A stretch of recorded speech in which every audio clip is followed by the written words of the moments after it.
Come with me on a one-day perfume journey to Portland, Oregon. I started by getting up at an ungodly hour and getting on the Amtrak train.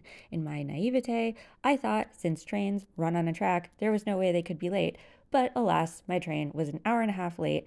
I was headed to this meeting. It was with the International Perfume Bottle Association, and we were specifically touring the Benson Hotel in Portland because next year, 2025, is where we will have our International Perfume Bottle Convention.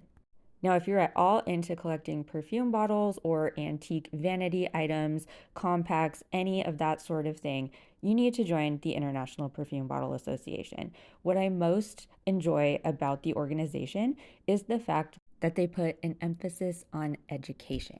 Now, I really enjoy that. As a history nerd, I use their virtual museum all the time to research the perfume videos that I make for all of you.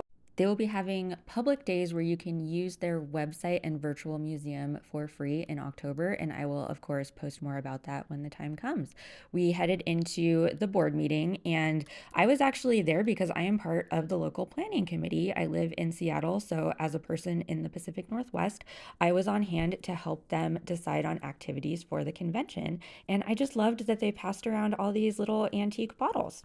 Okay, work done. Now it was time for me to play. I started by going to Smith Tea Maker specifically for a tea tasting. And side note, this honey orchid fragrance tea, this is the best thing I've ever smelled. It was very expensive, so I was unable to purchase it, but my gosh. I started with an iced tea flight and just look at all the different colors. This blue raspberry was amazing. And even though it was 95 degrees out, I also made the choice to have a hot tea tasting as well.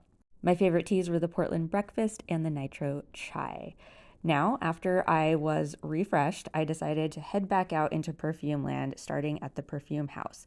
This is a really special store that was first founded in the 1980s and is still going strong. This is the store you must go to if you are in Portland and you specifically are interested in vintage fragrances. They had so many different bottles from different decades, and it was just amazing to see them all in person. Their bottle collection was top notch, and it was so special to have the opportunity to be able to smell various vintages of perfumes.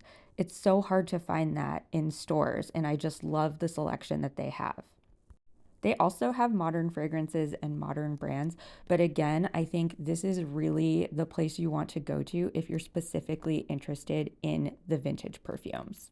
I spent way too much time in the store, and then I had to rush to my last stop on this adventure, which is Fumery Parfumerie. This is basically a scent bar. You walk in, you tell them what you like, and they pull perfumes for you to smell. There was a full house in there today. And I'm obnoxious and just asked if I could smell all of the most weird, interesting, unique perfumes that they had on offer. This was my favorite, Cinemaniac. It smelled like movie theaters and popcorn.